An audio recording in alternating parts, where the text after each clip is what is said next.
اور فرمایا یا ایھا الذین آمنوا انما الخمر والمیسر والانصاب والازلام رجس من عمل الشیطان، اے ایمان والو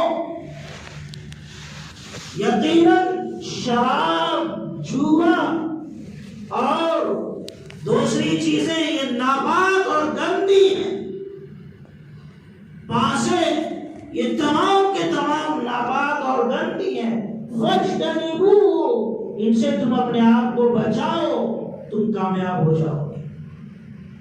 اللہ نے کامیابی کی بشارت دی ہے ان تمام چیزوں سے بچنے پر۔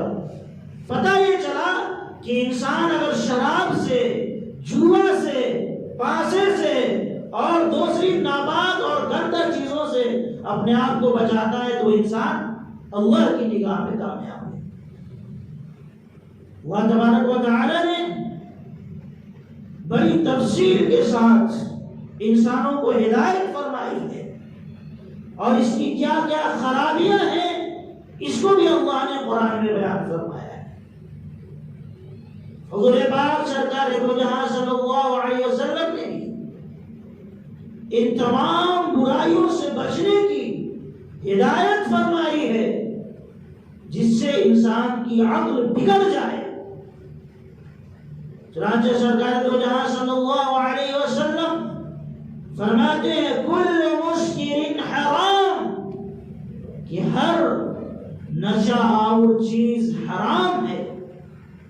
واضح لفظوں میں فرمایا۔ میرے بھائیوں،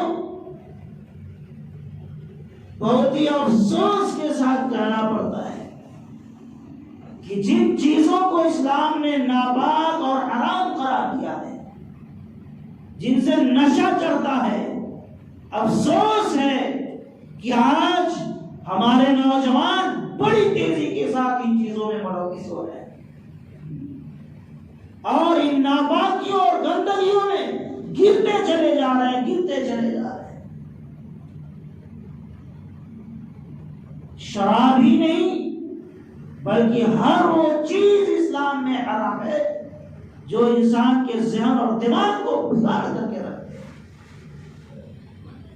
اور یاد رکھیں کہ جن چیزوں کی زیادہ استعمال سے ذہن اور دماغ بگڑتا ہے، نشہ چھا جاتا ہو، ان کی تھوڑی سی مقدار بھی حرام ہے۔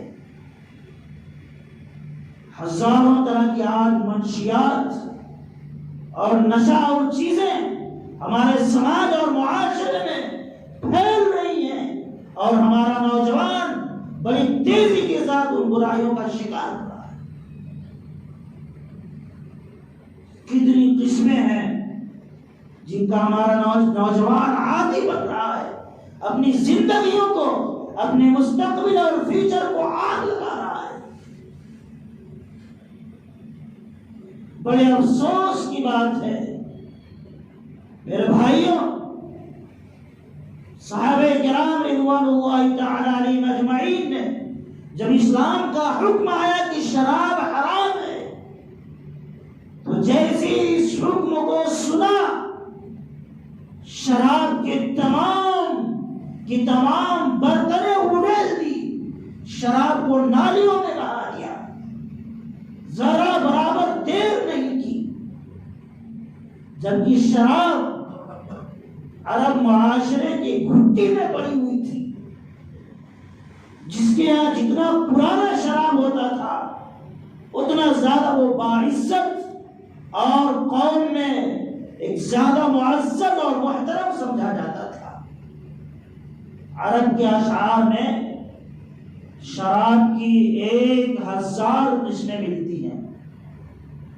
عرب کی ڈکشنریوں میں آپ دیکھیں گے تو شراب کی 1-2 قسمیں نہیں، 1000 قسموں کا تذکرہ ہے۔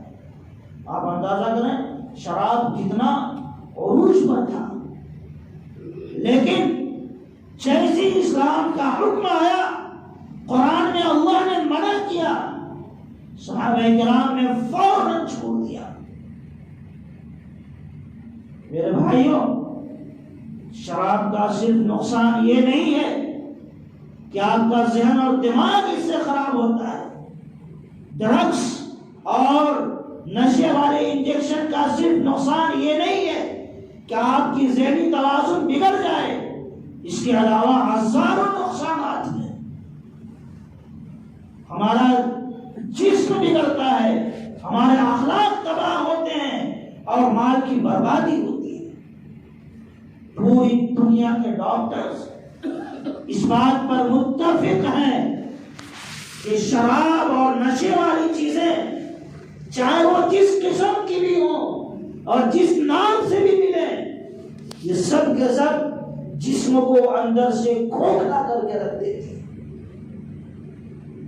اور انسان بہت جلد بڑھاپے کا شکار بن کر دنیا سے رخصت ہو جاتا ہے۔ صرف جسم ہی خراب نہیں ہوتا ہے، اخلاق بھی بگڑ جاتے ہیں، اور جو لوگ نشہ کرتے ہیں ان کے اخلاق اس قدر تباہ و برباد ہوتے ہیں کہ نشہ کے عالم میں حلال و حرام کی تمیز کھو بیٹھتے ہیں اور وہ تمام ہذیان اور بکواس اپنی زبان پر لاتے ہیں جس کو ایک شریف انسان سننا بھی گوارا نہیں کرتا۔ اس لیے میرے بھائیوں، نوجوانوں، اپنے آپ کو ان تمام برائیوں سے بچاؤ، چاہے وہ جس نام سے بھی ملے۔ مارکیٹ میں سب کے سب حرام ہے۔ سرکار دو جہاں صلی اللہ علیہ وسلم کا فرمان ہے سنن ابن ماجہ کے اندر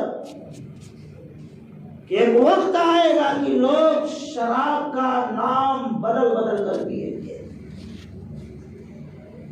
ہزاروں قسم کی مل رہی ہیں جن کو ہم شراب نہیں سمجھتے، جن کو ہم حرام نہیں سمجھتے، جن کو ہم برا نہیں سمجھتے، ہزاروں طرح کی چیزیں ہیں۔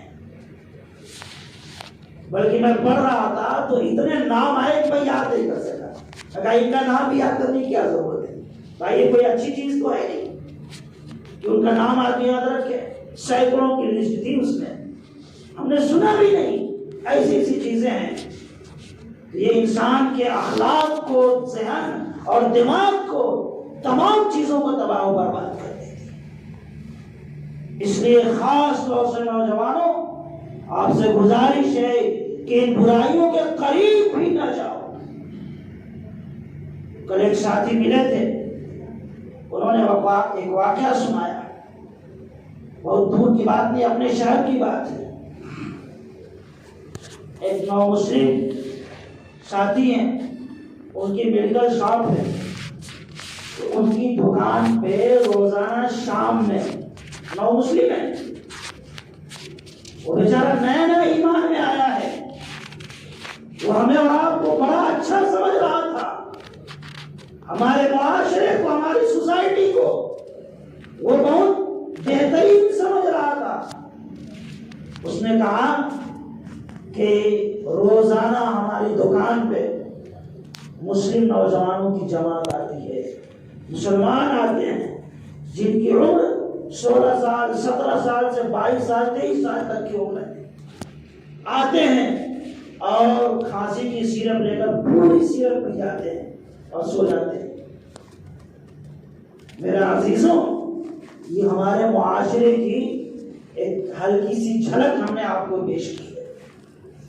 آپ اندازہ کریں کہ ہمارا نوجوان کدھر جا رہا ہے، اور بڑی منظم سازش کے تحت نوجوانوں کو اس کی طرف ڈھکیلا جاتا ہے تاکہ یہ کاروبار چلے، پھلتا پھولتا رہے۔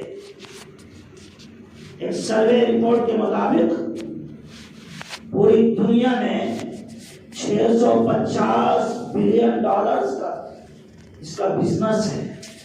650 ملین نہیں، بلین۔ میرے عزیزوں، بڑی تیزی کے ساتھ خاص طور سے ہمارے مسلم نوجوان ان تمام برائیوں کی طرف بڑھ رہے ہیں، اور ایک مرتبہ جسے یہ لت لگ گئی، پھر واپس آنا اس برائی سے بہت مشکل ہے۔ اور یاد رکھیں یہ برائی اکثر و بیشتر دوستوں کے ذریعے آتی ہے، برے دوستوں کے ذریعے آتی ہے۔ لہذا یہ ماں باپ کی بھی ذمہ داری ہے کہ اپنی اولاد پر نگاہ رکھیں اور اس بات کو ذرا دیکھتے رہیں کہ ہمارا لڑکا، ہمارا لاڈلا کن بچوں کے ساتھ اور کس طرح کے لڑکوں کے ساتھ گھومتا ہے پھرتا ہے، اس کا اٹھنا بیٹھنا کن نوجوان